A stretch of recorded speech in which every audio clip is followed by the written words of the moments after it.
Are you ready to get down and dirty with Disney's darkest moments? And since Disney owns Pixar, you might just see a couple of those also. So prepare, because we are holding nothing back as we discuss some dark moment in the Disney franchise. No, I'm doing fine. If you want to learn the truth about Disney's underbelly, stay tuned. But before we roll footage, make sure and subscribe, because nothing screams evil louder than forgetting to subscribe. Also, can you guess what feature film this emoji represents? Bye. Oh no. Psychological damage. Who is tired of hearing how amazing, lighthearted, and wonderful Disney's 2013 Frozen is? Yes, the film is a wonderful film and deserves all the accolades it has received. But let's be honest for a second, the film is downright evil. The beginning of films set the tone for a film's characters and overarching storyline. It clues the viewer in on how to feel about the preceding images the filmmakers are about to put together to create a story you will love and connect with. But the mood Frozen sets for children and adults is heinous. Elsa and Anna's parents seem sweet, but their parenting choices are very questionable. When they discover Elsa has freezing powers, they essentially lock her up. They tell her to conceal, don't feel. This is what every boy and girl watching will think they should do if they find out they're different. The only good that comes from a line like that is all the money their kids will make a therapist after years of therapy. How does this type of storytelling make it in a traditional lighthearted Disney film? It doesn't. Now, there is nothing wrong with that. The conflicts created make for powerful storytelling. However, shouldn't the parents have tried talking with their daughter to help her learn how to control her powers? Worked for Superman, why not Elsa? Long live the king. Trampled to death. There are few more harrowing moments in Disney's arsenal than the legendary tear-jerking incident in The Lion King. After tricking young Simba into creating a stampeding herd of antelope in the valley, Scar alerts Mufasa. Mufasa, worried for his son, listens to his brother Scar. Mufasa saves Simba and is left hanging precariously from the edge of a cliff. Scar digs his claws into Mufasa's paws, gripping the ledge, and sends his brother to his death. Mufasa is trampled by the wildebeest, and not a dry eye in the theater exists. Betrayed by your brother and sent to a horrible death. What could be more horrible than this? How about what led up to Scar betraying his brother? Consider the evidence. Scar is beyond mistreated for years prior to this. His identity stripped and defined by the disfigurement from an accident. No longer treated as a normal citizen, and even his brother only refers to him as Scar. Any achievements reached are shadowed by his aesthetic look. Would you not become bittered by a society who fails to see past your exterior and take notice of who you truly are? What am I going to do with him? He'd make a very handsome throw rug. Zazu. Dare we say Scar is no villain but a tragic hero, abandoned by those who should love him. No.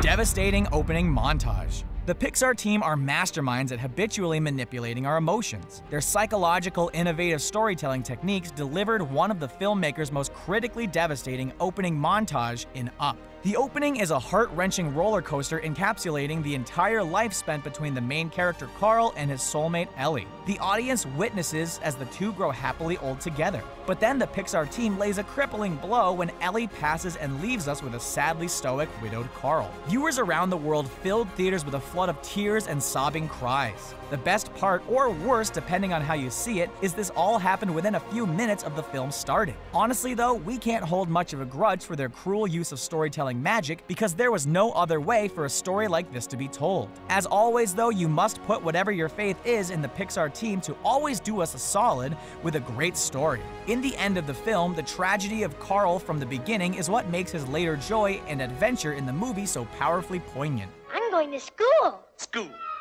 Ah, yes. Then you haven't heard of the easy road to success. Pleasure Island. There's not many people who don't know the story of Pinocchio, an animated puppet who goes on an adventure and learns how to be a real boy. A simple story packed with morals and high-ground values, but embedded deep in the structure and imagery is a bleak, sinister tale. Early in the movie, Pinocchio is kidnapped by a gypsy. Think about that. Pinocchio is a child for all intents and purposes, who was kidnapped. Imagine if this happened to you or your child. You'd be traumatized and in need of major psychoanalysis. Later, he is locked in a cage and crying for his father. That's just cruel, inhumane behavior and beyond heart-wrenching. Then there's Pleasure Island, which enslaves children by magically turning them into donkeys and having them work the salt mines. From the moment the kids get off the boat, the old man lurking in the background should have been a clue to hightail it out of there. He stares creepily at the kids with a maniacal grin on his face. Who put this guy in charge anyways? Yeah, Next time you talk about how lighthearted and morally righteous this film is at teaching kids not to lie, remember that old guy.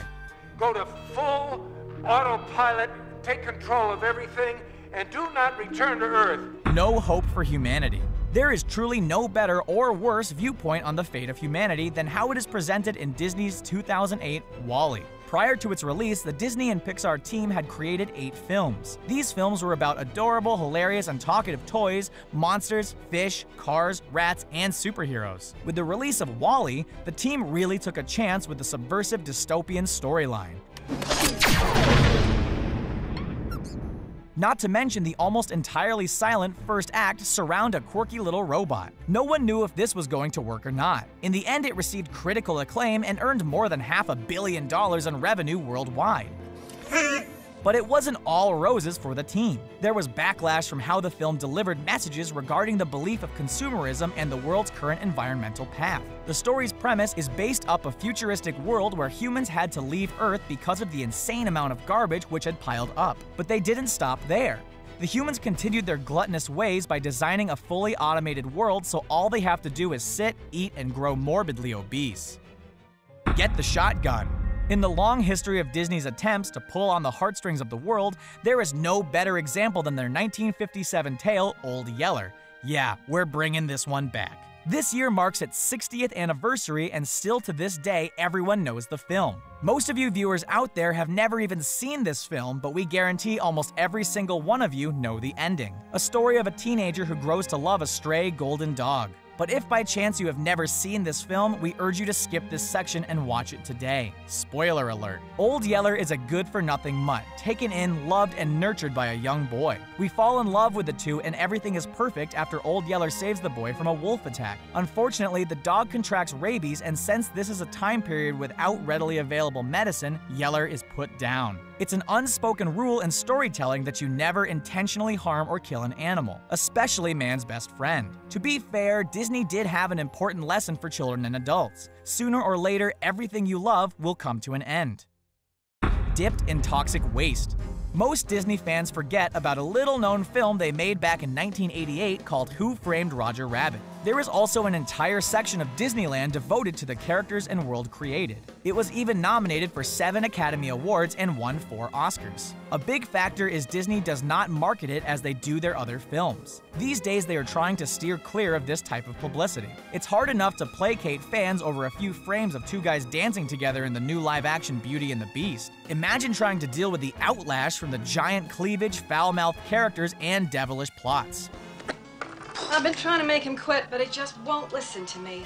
One of the more darkest moments in the film comes when the evil villain demonstrates how he wants to rid the world of tunes. He grabs a shoe and dangles it, a vat of bubbling toxic waste. But this is no ordinary shoe. This is Toon Shoe, a minor character who has eyes, a mouth, and communicates by squeaking. The shoe obviously has a family, friends, and feelings. That doesn't stop the villain from slowly melting this creature alive. Shoe or not, that is just cruel.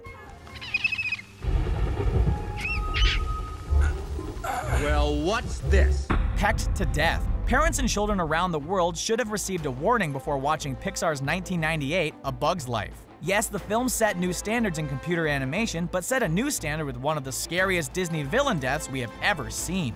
With any Pixar film, you can guarantee yourself to be in for a suspenseful story, but this one takes it to the extreme. The movie overall is a cute animated tale about finding your own voice and standing up for yourself and loved ones against bullies and oppressors. There are a lot of silly and fun scenes between the bugs. However, there are also scenes with some mild danger and a few scary bugs like the scowling, threatening grasshoppers. These power-hungry grasshoppers loom over and swarm a colony of vulnerable ants. At the end of the film, Hopper, the main oppressor bug, is face-to-face with the hero Flick. Hopper grabs Flick's throat and is about to take his life when a bird from above plucks Hopper from the ground. The bird then flies him over to its hatchlings and feed him to them, alive. This moment had children gasping and adults closing their own eyes. The film is rated G, but we are guessing there is an NC-rated version in the Pixar vault. All right, pour the wine and cut the cheese. Hunchback of Notre Dame. Of all the Disney evil villains, Judge Claude Frollo from 1996's The Hunchback of Notre Dame is the most nefarious. This character has no redeeming qualities and starts off by murdering a mother. To make matters worse, the mother has a newborn infant who is the main character, Quasimodo. He is about to kill the baby, but is somehow guilt-tripped into caring for the deformed child. Like this makes what just happened any better, Disney? Did you think that just because Frollo spares the child's life, we're going to forget what happened to his mother? To add salt to the wound, Frollo then essentially enslaves Quasimodo to live in a cathedral far away from the public view. Jeez, what a start to a lighthearted film, huh? But wait, it doesn't stop there. Frollo is a full hate for gypsies. No real reason is given other than he views all of them as impure and condemns to have them all slaughtered. However, Disney does not award Frollo and his behavior. At the end, Frollo falls from a balcony into molten lava.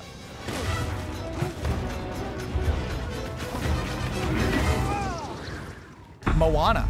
Disney's 2016 Moana is a female empowering storyline which pays tribute to the Polynesian culture. The film overall is not dark, but just as in most Disney films, it has its moments. What starts as an innocent session of story time with Moana's grandmother quickly turns into a tale of death and destruction. Where is the line between telling the tale of a great legend and plain old terrifying children for your own personal gain?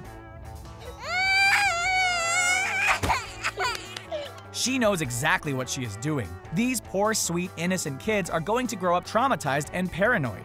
No corner will they pass without first stopping and slowly peeking around the corner to ensure no danger lurks. On top of all this, Disney is subtly teaching older siblings it is perfectly okay to torment those younger than you, as if the eldest sibling didn't already have enough power over your life. We suggest if you have any older brothers or sisters who have not yet seen Moana, you can skip that scene. What do you think of these dark moments? Can you think of darker ones? Let us know in the comments section below. Also, don't forget to subscribe and share this video. Thank you for watching. Oh, and here is the answer to the emoji question. Did you get it right?